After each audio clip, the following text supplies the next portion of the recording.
Hey guys, मैं धीरज। आज हम इस वीडियो में बात करने वाले कौन सा बिजनेस करना चाहिए।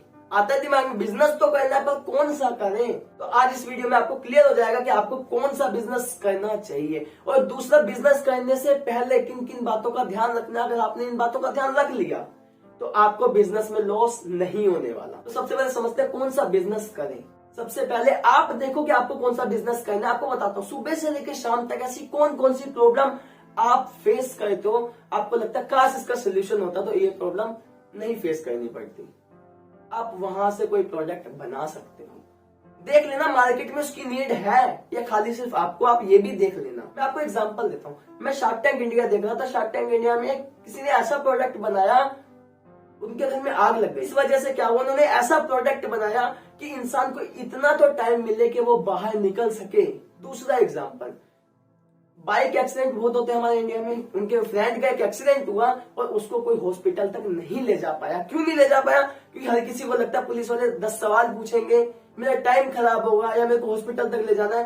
तो उन्होंने ऐसा हेलमेट बना दिया, जैसे ही बाइक गिरे तो उनके घर वालों को कॉल्स चली जाएंगी, लाइव लोकेशन भी चली जाएगी, जिसकी वजह से उस इंसान की जान बच सकती है। आप देखो कि आपको कौन से बिजनेस में घुसना है। अगर आपको लगता है इनमें से कोई नहीं, कोई ऐसा प्रोडक्ट होना चाहिए जो मार्केट में है पहले से, तो आप देखो कि आपको, जैसे बड़ी बड़ी कंपनी होती है, बड़ी बड़ी कंपनी छोटे छोटे कस्टमर की प्रॉब्लम, छोटी छोटी प्रॉब्लम्स नहीं समझ पाती। तो आप अपने कस्टमर को समझो। प्रॉब्लम हो रही है कस्टमर को, पर कंपनी समझ नहीं पा रही। आप वहां पे अपना बिजनेस बड़ा कर सकते हो। बिजनेस करना है, कम से कम 2 या 3 साल की आपकी रिसर्च होना बहुत जरूरी है। 2-3 साल की रिसर्च तो बहुत ही जरूरी है। उसके बिना पहले बिजनेस में बिल्कुल भी मत घुसना। 2-3 साल नहीं तो 1 साल की रिसर्च होना तो बहुत जरूरी है। आप मार्केट में जाओगे तो आपको पता होना चाहिए क्या चल रहा है मार्केट। आपको उस बिजनेस में इंटरेस्ट भी है, आपके इमोशन जुड़े हैं, आपकी फीलिंग्स है। अगर आपके पास प्रॉफिट नहीं आ रहा तो ऐसा ना हो कि आप पहले ही मार्केट से भाग जाओ, उस बिजनेस को वहीं छोड़ के भाग जाओ और लॉस कर लो। तो आपको पता होना चाहिए आपका इंटरेस्ट है या नहीं है। आप कस्टमर को उसी खुशी से, उसी जोश के साथ अपना प्रोडक्ट सर्व कर पा रहे हो, जैसे आपका प्रॉफिट आएगा उस टाइम ऐसा कर पाओगे। प्रॉफिट नहीं आ रहा तब भी आप उसी जोश के साथ कस्टमर को प्रोडक्ट सर्व कर रहे हो, तो आप उस बिजनेस में चले जाना। मार्केट में उसकी नीड है, देख लेना जरूरत है मार्केट में, ये आपको लगा आप घुस गए उसे। और ध्यान रखना, मार्केट में जाके ये जरूर देखना कि उसका प्राइस कितना है और आप कितने पे सेल करने वाले हो। क्या होता है, जब नया इंसान जब मार्केट में जाता है ना, तो पागल बनाने वाले बहुत सारे बैठे हैं, एक नहीं 1000 बैठे हुए हैं। जो प्रोडक्ट मार्केट में 100 रुपए का बिक रहा है, अगर आप वो 90 रुपए का ले आओगे, 90 का ले आओगे, आपको नहीं पता, आपको लगेगा मेरा 10 रुपए का प्रॉफिट है या 20 रुपए का प्रॉफिट है, और आप ले आओगे तो आप फिर लॉस में चले जाओगे। क्योंकि बड़ी कंपनियां जब उसको 100 रुपए में दे दिए तो कम से कम आपको 80 या 90 रुपए में तो देना पड़ेगा। अगर आप ही महंगा ले आओगे और नहीं सेल कर पाओगे कम प्राइस में, तो आप लॉस में चले जाओगे। इतना बायर पर्सोना होता क्या है, बायर पर्सोना समझना।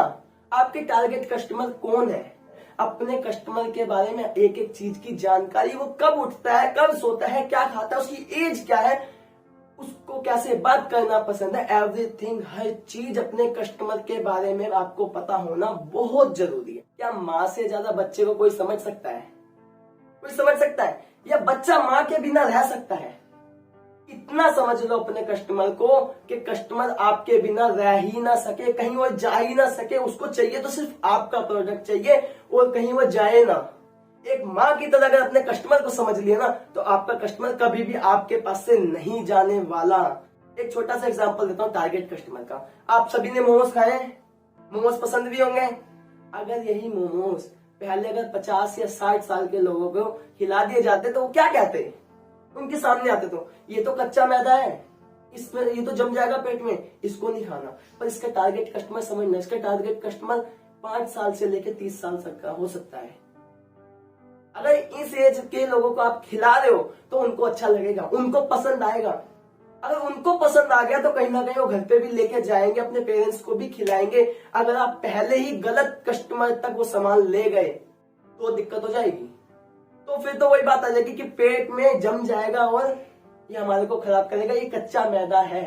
अपना टारगेट कस्टमर समझ लेना। हर किसी को मार्केट में सामान नहीं बेचना है, सिर्फ अपने टारगेट कस्टमर को ही बेचना है। बाद में आएंगे आपके पास सभी, पर पहले अपने मार्केट में टारगेट कस्टमर को सामान पहुंचाना है, उन तक ही पहुंचना आपका टारगेट होना चाहिए।